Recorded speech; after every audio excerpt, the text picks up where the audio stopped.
Bonjour à tous, heureux de vous retrouver pour 30 minutes d'infos et de divertissement. À la une, aujourd'hui, les chats errants envahissent Sarreguemines. On en a compté plus d'une centaine. Du coup, la SPA et la municipalité se retroussent les manches. On va les pister, les capturer et les stériliser. Mais on ne leur fera aucun mal. On vous raconte l'histoire dans quelques minutes. Voici le sommaire de l'émission. Avec l'agglo, plus belle la vie. Le BTP va mal. Dans le journal aujourd'hui sur Mosaïque, retour sur l'Assemblée générale de la Fédération du bâtiment et des travaux publics de l'arrondissement de Sarreguemines.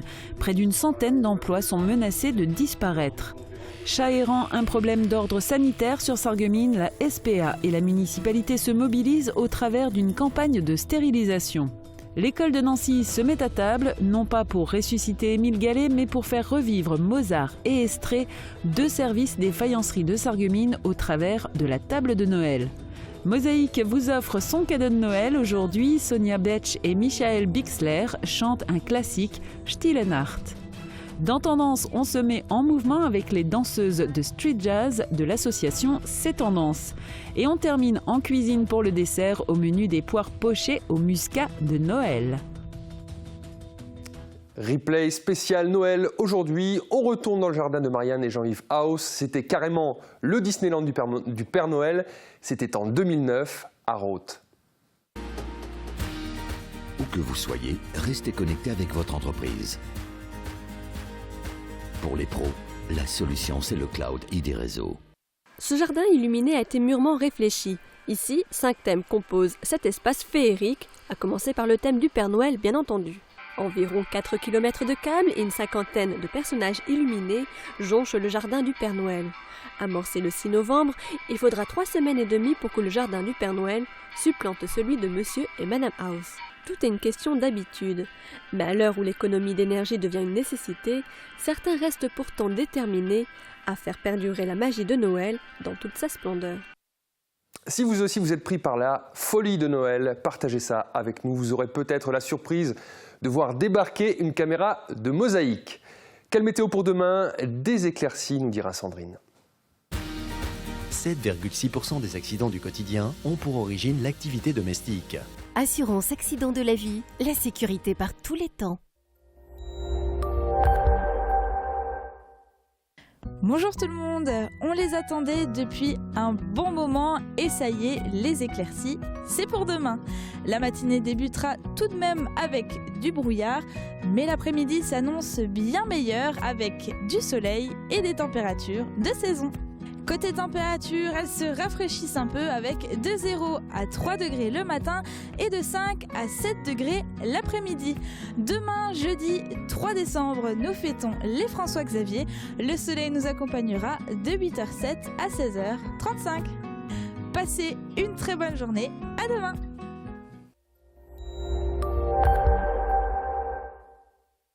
Je parraine un ami et tout le monde y gagne. Mon filleul, ma banque et moi.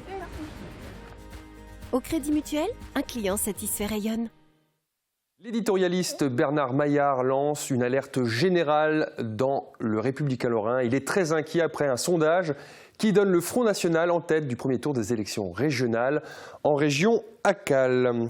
Dans l'édition de Sarreguemines, 2 anciens cheminots nous racontent une bien belle histoire, celle de l'arrivée du premier train en gare de Sarreguemines le 2 décembre 1865. L'info locale en son et en images dans notre JT avec aujourd'hui un dossier sur les chats errants.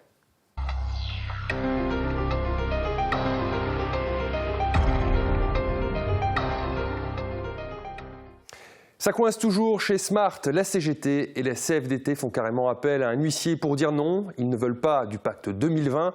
Ils font valoir leur droit d'opposition. La direction a pris acte et communiquera ce mercredi auprès des élus du CCE et à l'occasion d'un forum à l'ensemble des salariés. Nous reviendrons plus longuement sur ce sujet dans une prochaine édition de notre JT.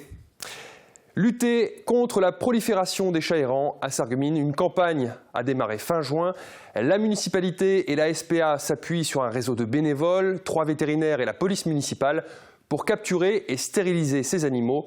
Pour démarrer ce dossier, suivons le parcours de Théon, chat errant vivant dans le quartier de Beausoleil. Reportage de Guillaume Dumonteil. La trappe a fait son effet. Un jeudi soir, à Beau-Soleil, un chat que nous appellerons Théon a du mal à comprendre ce qui lui arrive. Attiré par l'odeur alléchée, il est tombé dans le piège et dans une cage. Ce soir, les bénévoles, qui œuvrent dans le cadre de la campagne de stérilisation des chats errants, ne rentreront pas bredouille. Après un court voyage en voiture, Théon est installé dans une cage et nourri. Il y a une chatte à ses côtés. Elle se remet de son opération. Demain, ce sera au tour de notre Matou de passer sur le billard. Celui-ci, il va donc partir demain matin à la clinique pour stérilisation et identification et avant tout prise de sang pour savoir s'il est donc en bonne santé. Effectivement, le lendemain, Théon est déposé chez le vétérinaire. Notre Matou, qui n'appartient à personne, est anesthésié. Sa prise de sang est favorable, il ne souffre pas de leucose féline ni du sida du chat et va donc pouvoir être opéré. Comme il s'agit d'un mâle, Théon va être castré pour qu'il ne se reproduise pas. Dans certains quartiers de Sarreguemines, la prolifération de chats errants constitue effectivement un problème. Théon sortira de chez le vétérinaire avec une identification. Il va effectuer ensuite une petite période de convalescence dans l'endroit où il a dormi la veille. Les chats mâles se remettent plus facilement d'une castration que les femelles d'une stérilisation. Le lendemain, en soirée, Théon va retrouver la liberté. Les bénévoles vont le délivrer dans le même quartier où il a été capturé, à une dizaine de mètres à peine de distance. On n'a pas mis précisément la cage près des voitures où on avait capturé le Matou. On s'est éloigné un petit peu de façon à ce que il puisse s'échapper et aller dans un environnement où il se sent justement à l'aise par rapport aux voitures, étant donné qu'on avait vu qu'il y avait un chien qui rôdait autour pour éviter justement qu'il y ait un souci. Théon va continuer à vivre dans un environnement qu'il connaît bien. Si des personnes bienveillantes veulent continuer à lui donner à manger, elles peuvent bien évidemment le faire. Et même solliciter la SPA pour obtenir de la nourriture. La Société protectrice des animaux continuant ainsi son action pour le bien des félins. Depuis le lancement de cette campagne de stérilisation, de nombreux chats ont été capturés, stérilisés et identifiés à Beau-Soleil. Les bénévoles agissent désormais à l'Almende ou encore à la closerie des Lilas. Patricia Dufresne, responsable de l'antenne SPA de Sarreguemines, évoque les chiffres de cette campagne. À ce jour, on est sur entre 80 et 90 chats. Je n'ai pas le décompte journalier, mais c'est énorme. On a vraiment bien travaillé. Alors, nous, on finance 80%, je dirais, de l'intervention et la mairie finance les 20% restants. En fait, pour exprimer plus clairement sur une intervention sur une ovario-hystérectomie pour une chatte, donc qui est une intervention sur une femelle qui est prête à mettre bas. Donc c'est 80 €. Nous, on verse à la facturation du vétérinaire 60 € et la ville va reverser 20 €. Capturer des chats, les examiner, les faire stériliser, c'est une question d'ordre sanitaire, mais pas seulement. Explication d'Armand Hénard, élu en charge de l'opération.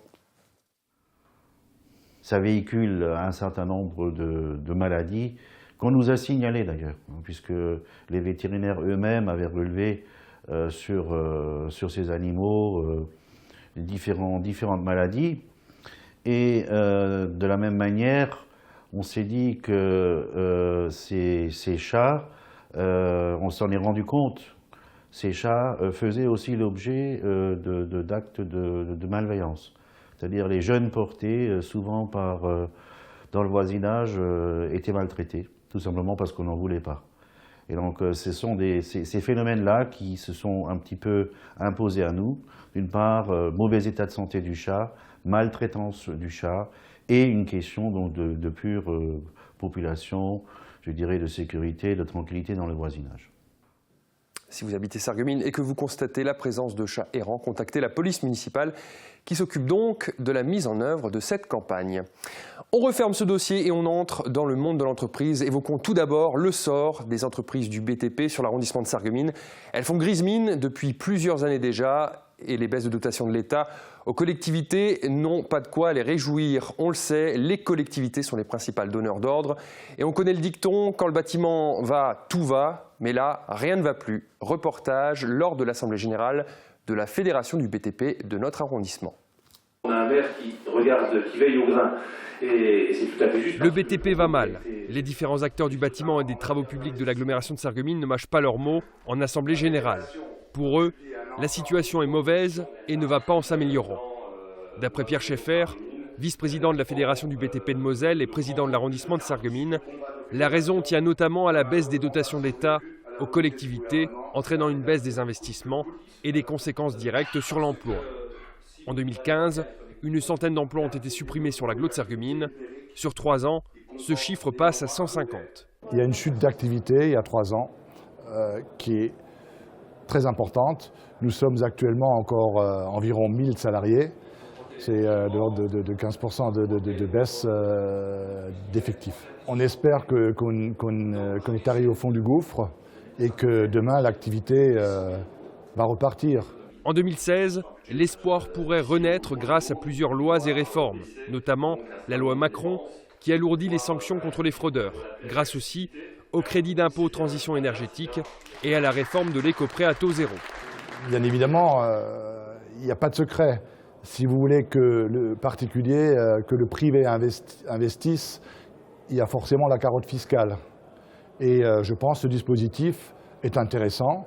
Il faut tout simplement qu'il soit, surtout le prêt à taux zéro, il faut tout simplement qu'effectivement ce dispositif s'applique à l'avenir également sur tout ce qui est locatif. Une touche d'optimisme lors de cette assemblée, la remise des médailles du travail, pas de quoi éclipser la mauvaise passe, mais au moins de terminer l'année sur une note positive. Étienne Laurent, bonjour. Bonjour. Alors vous êtes le directeur d'Espace Entreprise missionné par l'agglo pour gérer les relations entre les entreprises et l'agglo, celles qui souhaitent s'implanter, celles qui sont déjà en place. On parlait du BTP en Berne. Est-ce que vous avez peut-être des bonnes nouvelles ? Je n'ai pas de bonnes nouvelles ni pour le BTP ni pour le reste. La situation économique est difficile, tendue. Et j'espère que 2016 sera meilleur que 2015 dans ce domaine. Difficile, tendu, c'est vrai aussi pour la création d'entreprises ? Oui, tout à fait. On constate depuis maintenant 2 ans une baisse importante des porteurs de projets de création d'entreprise. On organise avec la Chambre de commerce et la Chambre de métier une réunion d'information tous les mois à la création d'entreprise et les effectifs sont moitié moindres qu'il y a 2 ans. Alors à quoi ça tient ? À quoi ça tient ? Je n'ai pas d'explication, mais peut-être qu'il faudrait rebooster un petit peu l'envie de créer, ressolliciter tous les gens qui ont des projets dans les tiroirs et les inciter peut-être à se lancer. Et le but aussi et le rôle d'une pépinière comme celle que je dirige est de les accompagner, de les aider dans toutes ces phases de la création d'entreprise. Alors pour se lancer, le territoire a mis en place notamment un DU, un diplôme universitaire ETPE. On va rappeler en quelques mots ce que c'est faciliter la création d'entreprise, en tout cas la prise d'initiative. Le DU a comme mission d'initier une démarche de création d'entreprise par des étudiants qui ont des projets. Je participe au jury d'admission, je participe au jury aussi final. Il y a des projets fictifs, mais il y a aussi des projets réels. Et le but, c'est d'évoquer l'ensemble de la panoplie de la création d'entreprise dans tous les domaines, qu'ils soient marketing, fiscal, social, juridique. Et ils approfondissent en même temps leur projet qu'ils prennent des enseignements que leur sont dispensés par les profs. Donc ce DU est très vaste, hein. Ce n'est pas seulement les étudiants, c'est vraiment tous les porteurs de projets qui peuvent venir. Alors ensuite, ils peuvent prendre contact avec la pépinière et donc arriver, s'installer dans un bâtiment, avoir des locaux à disposition, on commence à travailler, c'est ça. La grande facilité d'une pépinière, que ce soit à Sarreguemines pour celle qui me concerne ou ailleurs, c'est d'accompagner au mieux l'installation d'un porteur de projet en lui proposant des locaux adaptés, faciles, avec les équipements qu'il faut bien, où il n'a pas à se soucier de souscrire X contrats, il est opérationnel de suite et nous sommes là pour l'accompagner dans toutes les démarches et pour l'aider dans les démarches qu'il aura à accomplir. Qu'est-ce qu'il a à payer ? le loyer, un loyer qui est celui du marché aujourd'hui, avec des facilités puisque on est sous forme de bail précaire qui est beaucoup plus simple à mettre en œuvre qu'un bail classique commercial avec des contraintes qui sont plus importantes dans ce cas de figure-là. Alors on peut citer peut-être une entreprise qui marche bien et qui était dans cette pépinière d'entreprise, c'est Rucon France, qui s'est installé dans le bâtiment relais. Alors, M. Sébastien Eresman, qui est le responsable de l'association Rucon, est venu me voir il y a à peu près maintenant 1 an et demi. Il cherchait un local pour s'implanter, pour essayer de diversifier, de développer son activité avant de s'implanter sur une zone. Et on a fait tout à fait ce qu'il fallait faire, puisque la pépinière a aussi comme but de proposer une solution intermédiaire, transitoire, avant qu'il s'installe définitivement dans l'une des zones de la communauté d'agglo. D'accord. Est-ce que ça lui a permis de se développer, vraiment, d'embaucher ? Il a bien développé son activité, il a embauché, et aujourd'hui, je pense qu'il va encore se développer, et c'est tout le mal qu'on lui souhaite aujourd'hui. D'accord. On lui en souhaite autant. Pour contacter Espace Entreprise, qu'est-ce qu'on fait ? 2 solutions toutes simples. On a de l'accueil. Les bureaux sont ouverts de 8h du matin jusqu'à midi, de 13h30 à 18h. Les personnes de l'accueil sauront vous renseigner. Ou sinon, c'est le 03 87 98 75 75 et il y aura toujours quelqu'un pour vous renseigner. Merci Étienne Laurent d'être venu sur ce plateau. On termine ce JT avec un sujet beaucoup plus léger et pour ainsi dire tout en finesse puisqu'il s'agit d'art de la table. Des étudiants designers se sont penchés sur la table 2015 du musée de la faïence. Regardez. Je pense que les gens ils vont se poser la question peut-être où est Noël dans cette table, parce que je pense que c'est une table qui est subtile. On retrouve Noël mais pas de façon clinquante et directe.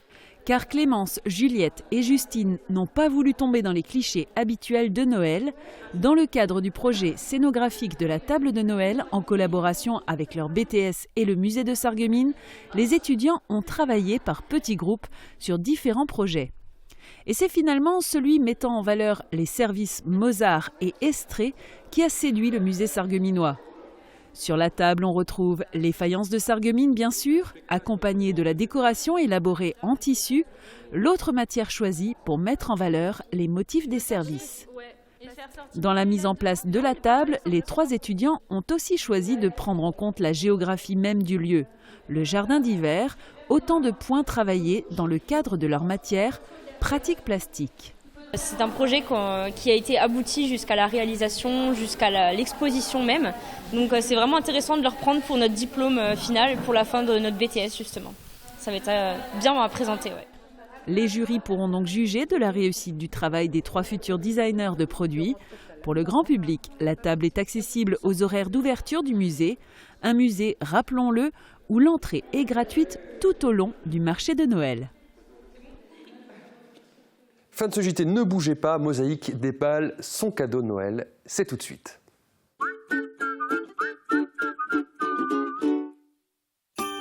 Du 28 novembre au 24 décembre, Sarreguemines fête Noël. Dans une ambiance féerique, le marché de Noël investit l'ensemble du centre-ville avec plus de 40 chalets. Vivez la magie de Noël grâce aux différentes animations, expositions de plein air, spectacles de marionnettes, sans oublier la présence du Père Noël dans son igloo place du marché et de nombreuses animations surprises organisées par les commerçants les mercredis et les week-ends. Programme complet sur www.sarreguemines.fr. Pour un Noël inoubliable, pensez à Majuscule Sarreguemines et venez découvrir votre nouvel espace Mont-Blanc, stylo de prestige, maroquinerie et accessoires. Majuscule, c'est 1001 idées cadeaux avec toutes les grandes marques, Texier, Samsonite, Eastpak et bien d'autres encore. Majuscule, pour des cadeaux dont on se rappelle. Wüstwiller fête la culture. Tout au long de l'année, assistez à de nombreux événements culturels avec des artistes de renom. Du rire avec Bruno Salomon, de la musique avec Luc Arbogast, des grands classiques avec le Lorraine Jazz Big Band. Après son triomphe à l'Olympia le 25 octobre, Claude Vanoni sera en représentation exceptionnelle au W le 12 décembre 2015. Découvrez l'intégralité de la saison culturelle sur le site www.wüstwiller.fr. Moi, le Père Noël, je fais toujours un tour chez Festivité. J'y trouve toujours ce qu'il me faut pour faire la fête. De la décoration de table, des objets rigolos, des déguisements et même de magnifiques feux d'artifice pour la nouvelle année. Je vous le dis, pour des fêtes réussies, venez chez Festivité. Festivité, des idées toutes faites. Du 29 novembre au 20 décembre, la magie de Noël s'installe chez les commerçants de Sarreguemines. Jouez et gagnez chaque semaine des tablettes numériques, des bons d'achat et bien d'autres lots. Profitez de l'ouverture les dimanches de 14h à 18h et de la soirée nocturne animée par Sébastien de Radio Mélodie, vendredi 18 décembre. Plein d'idées cadeaux et de nouveautés pour réussir vos fêtes de fin d'année.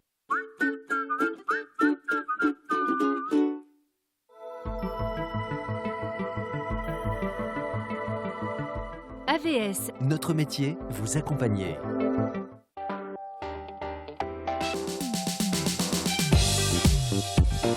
L'écologie au cœur de l'actualité, la COP21 qui se tient à Paris en ce moment a inspiré notre joyeuse plate-bande. Comme à leur habitude, nos joyeux lurons ne resteront pas sérieux bien longtemps. Plate-bande, c'est demain sur Mosaïque. C'est un classique parmi les chants de fête, c'est sirupeux et kitsch à souhait. C'est inévitable en cette période. Pour vous, une douce nuit chantée en allemand par Sonia Betsch et Michael Bixler. C'est le cadeau de Mosaïque.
C'est tendance et ça bouge, direction Ambach pour une séance de street jazz avec la sympathique Nelly Lower. Regardez.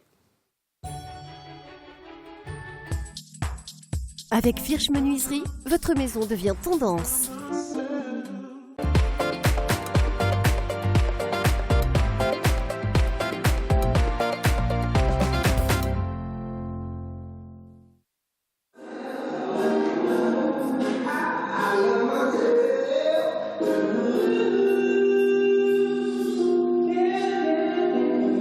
Jazz, en fait, c'est un mélange entre le hip-hop et le jazz. Donc il y a le côté street qui rappelle la rue, donc le hip-hop, et toutes ces danses un peu urbaines. Et puis il y a le côté jazz qui rappelle le côté un petit peu plus classique et un peu plus technique. Donc en disant voir que pour ma part, c'est un petit mélange de tout ce que j'ai toujours fait jusqu'à aujourd'hui et de tout ce que j'ai toujours appris. Parfois c'est appelé différemment, ça peut être appelé ou que jazz ou hip-hop, mais c'est vrai que de plus en plus les animateurs et les professeurs de danse ramènent un petit peu ces nouvelles tendances, je dirais.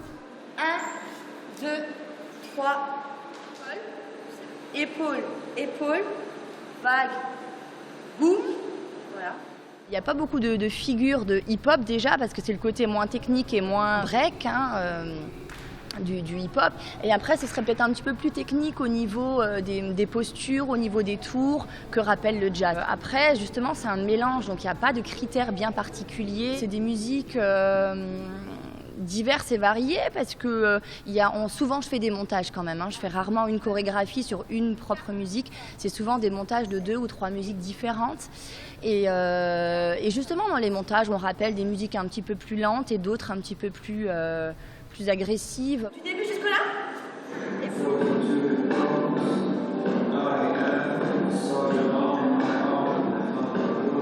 C'est des chorégraphies qu'on travaille en groupe, que j'imagine par moi-même. Ça demande quand même un travail, une condition physique. Il y a un petit peu tous les niveaux en fait. Et alors après du coup on essaye d'adapter suivant le niveau de chacun. Donc il y en aurait qui auraient peut-être plus de facilité que d'autres à certains moments ou à certains mouvements. L'idée c'est vraiment juste de s'amuser entre copines parce que c'est vrai que du coup il y a une bonne ambiance, tout le monde se connaît aussi. Pour décompresser et pour faire autre chose que fitness, cardio, zumba ou tout ce qu'on peut trouver. Arrondi et tu ramènes et tu inverses. Voilà, un arrondi, tu ramènes et tu inverses. On présente, bien heureusement d'ailleurs, toutes nos chorégraphies dans un spectacle de fin d'année qui pour nous sera le 11 juin 2016 à la salle de Sarralbe. Et voilà, donc on attend toujours beaucoup de spectateurs parce qu'on est quand même content de présenter le travail qu'on a effectué tout au long de l'année.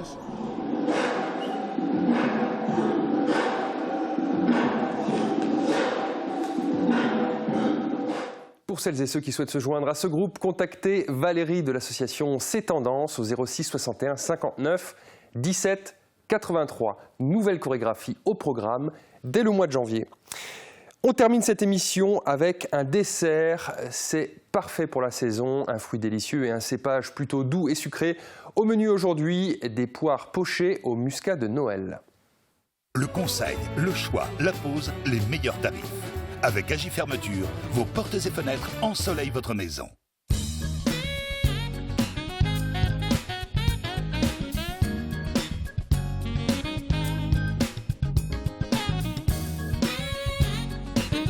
Bonjour, bienvenue au Palais du Vigneron, chers téléspectateurs. Nous allons utiliser un vin qui est remarquable, le muscat de Noël. Épluchez les poires sans ôter la queue, disposez-les dans une casserole et ajoutez le vin, 2 cuillères à soupe de miel et le zeste de citron. Laissez cuire 15 minutes. Mélangez le Philadelphia avec le reste de miel et étalez dans chaque assiette. Déposez dessus une poire et arrosez de chocolat fondu. Décorez enfin de pistaches concassées. Pour réaliser cette recette, pour 4 personnes, il vous faudra 4 poires de type Louise Bonne, 100 g de Philadelphia nature, 50 centilitres de muscat de Noël, le zeste d'un citron, 4 cuillères à soupe de miel, 200 g de chocolat à fondre et 50 g de pistaches concassées. Alors la particularité de ce muscat, c'est qu'il est très parfumé. Effectivement sucré, mais remarquable en bouche, avec une pointe subtile. Il faudra venir le découvrir. Je vous souhaite un bon appétit.